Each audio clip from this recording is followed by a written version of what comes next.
first off, Seb and Carlos's romance is the first gay love storyline in the High School Musical franchise. What does that mean to you?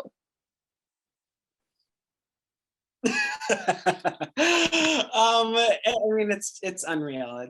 It's surreal that we get to be the people to tell this story and to be the representation that we didn't get to see growing up. I feel like it's necessary and so important, and I really love the way that the show has been handling it. And yeah, and working with this guy is always just a dream.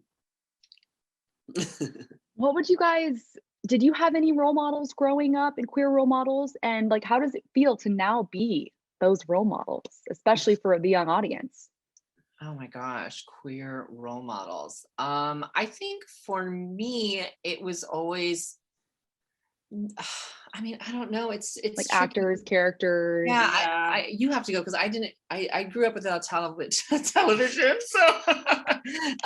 little hard. I can't think of any off the top of my head. I think mostly I was doing musical theater growing up, and I think it was the people that I was working with on those shows that were out and proud and just living their best life. I loved them, and I was like, that's amazing.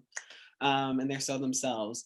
Lately it's been like Dan Levy. I feel like he's such an amazing person, for sure, and creator.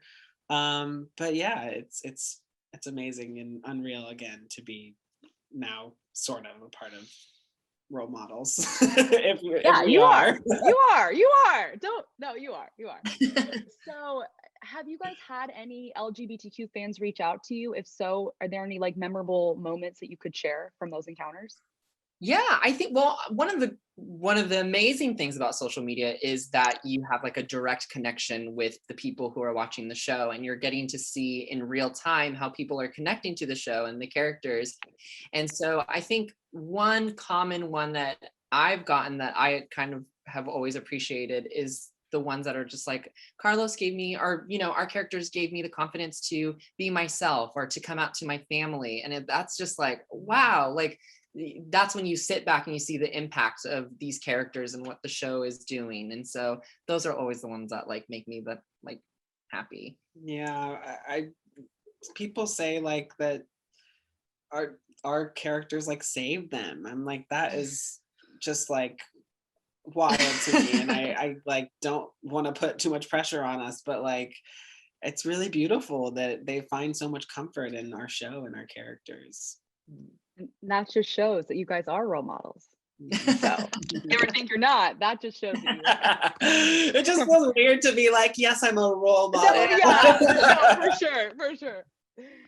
So it's not a secret that you guys are dating off screen as well as on. Can you share a little bit about how your romance blossomed off screen while it was forming on screen as well? Oh my gosh. Well, I think on the first day I worked with Joe, they put him on the piano, and he was playing the piano, and he was like playing some musical theater stuff when the cameras weren't rolling. And I was like, oh, that's it. Like, I'm done. I'm in trouble. Like, and I just like knew I was going to have a crush on him. I was like, this can't happen. But no, I mean, he's so sweet and nice. It kind of just, started off as friends, and then, here we are. Yeah, I mean, I was a little scared of Frankie at first, to be honest, just because he's so confident and funny, and he like, if he's in the room, like everyone's just laughing and having a good time. So I was just like sort of intimidated at first, but then, we got to know each other, like he said, and it was like, oh, okay, I think we have a good relationship here. I love it. It's just so sweet to hear that. So in episode 5, Seb and the group come together to throw Carlos a surprise quinceañero, which of course flips the traditional gender roles. What does that significance of that episode mean to you guys? And what was your favorite part about filming that episode? Oh my gosh, I feel like we check off so many boxes of representation in that one episode. And I think it's so special. And the way that it's done and handled And I mean, it's not just about like Carlos, but the way especially like Seb, the way he's featured in the episode, it's really powerful, and I loved it. My favorite part of filming the episode was just being together with everybody. It was kind of our first time back together after our unplanned shutdown, and I just remember we were at an actual farm. It was freezing, and we were all just like huddled around like this little fire. And I mean, those are just the things that you'll remember forever, and you're just like, as weird as it was, I would love to go back and relive that moment. Yeah, it was a wild experience, and like, again, it's so cold. Like I remember like shivering before recording the climb.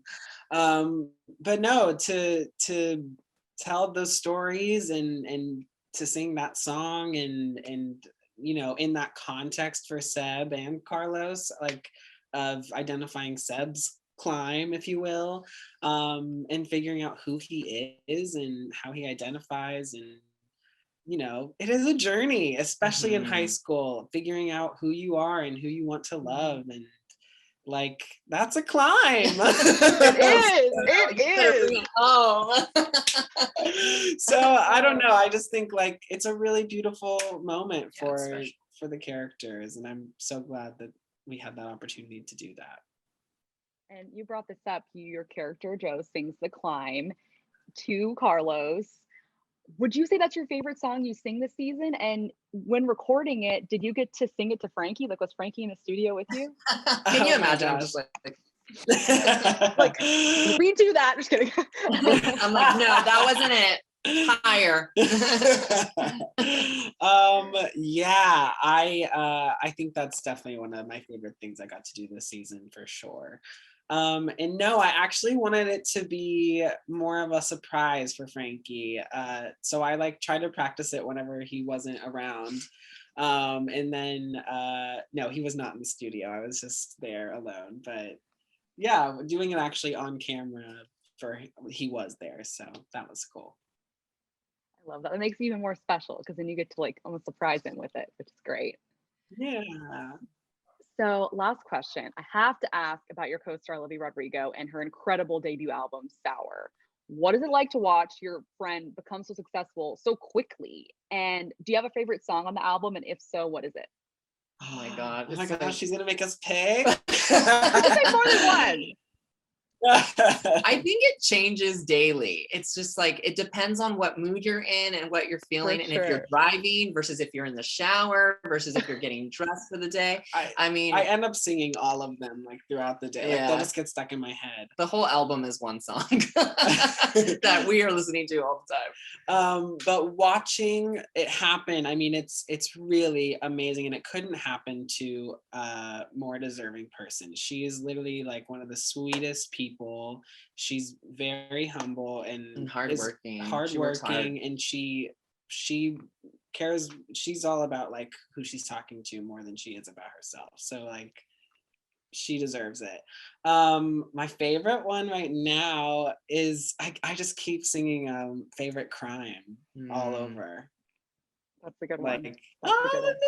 Okay, Joe. Joe's like, here, let's do this. No. It's just so easy to like wail out. It's just so good. It's good. Do you have a favorite? I think right now it's like, it's still a little bit Good For You. I'm still on that band, but now I'm like into the slower one, like The Traitor or like Enough For You and all that. Also, I'm obsessed with Jealousy. That is a great one.